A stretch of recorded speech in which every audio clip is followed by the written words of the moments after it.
Good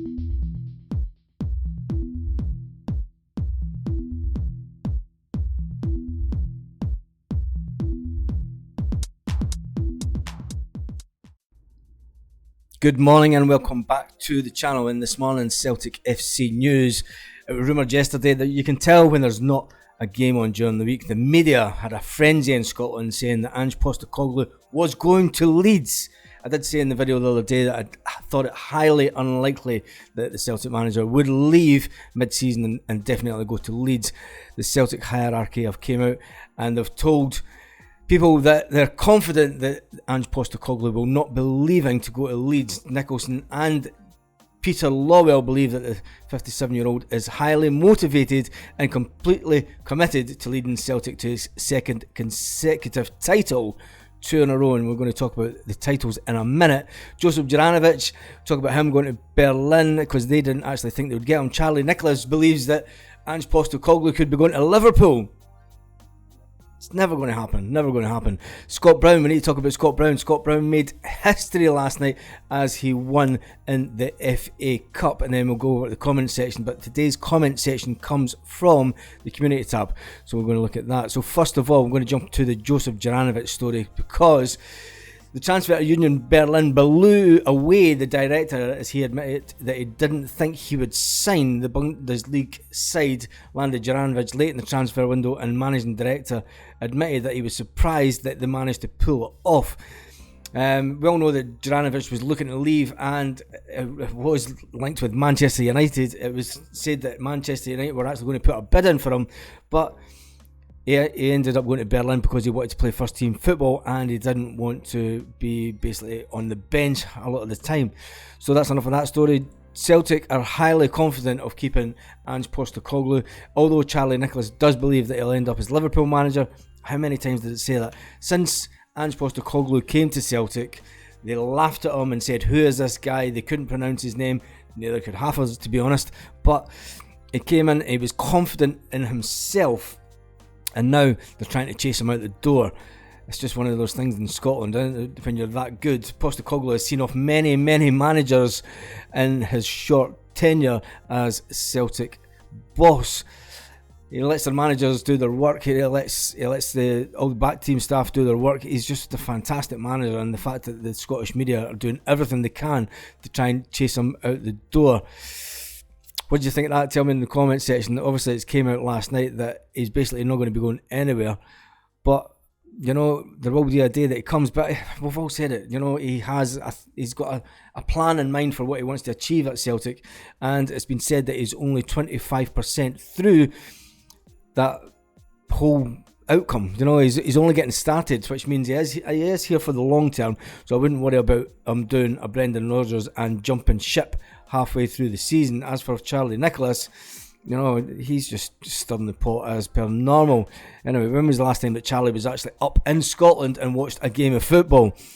Tell me that in the comment section. Going on to Scott Brown. Scott Brown made FA Cup history down in England as his Fleetwood Town actually managed to do a win. He's been doing rather crap in the league. They reached the 5th round for the first time in their history. The League One side obviously haven't been their best in the league with just 6 wins in the last 28 games, but they did manage to beat Sheffield Wednesday to reach the next round on Tuesday last night. A surprise that saw Wednesday, who beat Big Spend in Newcastle in the last round of the tournament. You know, Fleetwood are just doing, the Scots, he's done really well in his first managerial job. I mean, they're not doing too great in the league, but in the cup, in the FA Cup, he has got them getting some crazy little results. So that'll be good for his CV. It's good for Scott in the long term.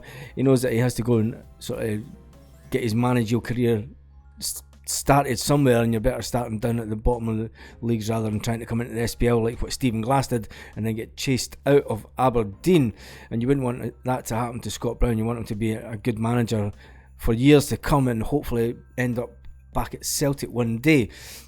So we're going to jump over to the community tab. If you haven't been on the community tab, just go on to the Facebook, the YouTube channel, and then you click on here, you click on the community tab.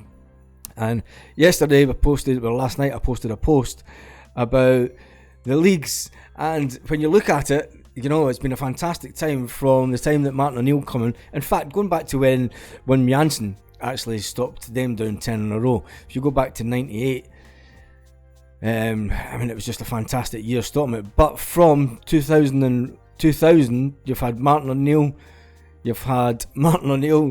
the tax cheated years with Alex McLeish, with all the players that we knew that came in. Well, we didn't know at the time, but this is one of the things that they actually went bust for. Then Gordon Strachan won 3 in a row. Walter Smith came in more tax cheated years, and Neil Lennon came in to put them back in their place, and that's what set us on the road to 9 in a row for the second time in our history. Obviously, Neil Lennon left. His team was getting a bit stale. Ronnie Dyler came in, and it was understood that Ronnie Dyler was meant to come in as Neil Lennon's number 2 initially, and Neil Lennon didn't really fancy that. And you've got to remember that Tomo also left as Lenny's number 2 at one point. And then after the Ronnie Dyler years, which were fantastic times to be a Celtic fan, I must say, going to games during the Ronnie years was brilliant. People will say what they like. The attendances were a bit lower, but I tell you, for us that went to the games week in, week out, it was a fantastic time to be a Celtic fan.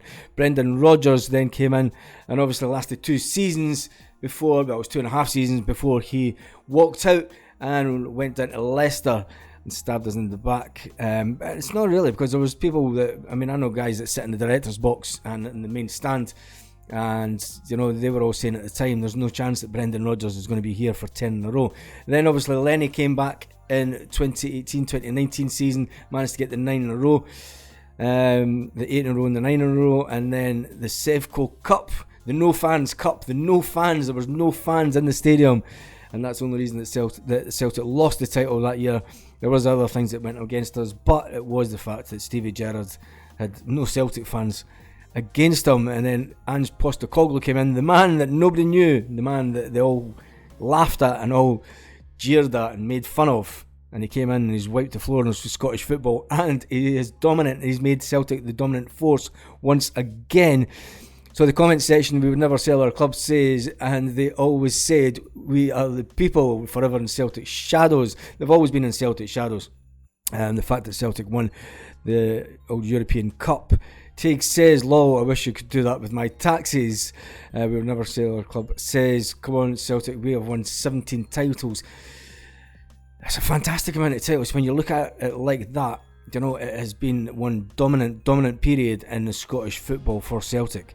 And it's not until you actually sit down and look at it like that as a Celtic fan and think back, and I still know guys that go to the games every week, and you know, it's just the money that these boys spend on a weekly basis, it's just second to none. We avoid tax payments, says John Wilson. Johnny Boy says they call their recent one a Nae Fans Trophy. I think it hits them harder because they have no comeback on that. Tim Celtic says paying taxes isn't for everyone, and then it should be -5 to the so-called 55. They shouldn't even have the 55, they shouldn't even have the 50. The fact that the company went bust and went into liquidation should have mean that they couldn't have been able to buy the titles back, but that is Scottish football for you, and we'll let them off with it. We'll let them in the back door into Scottish football. Anyway, on that note, have a great day, Celtic fans all around the world.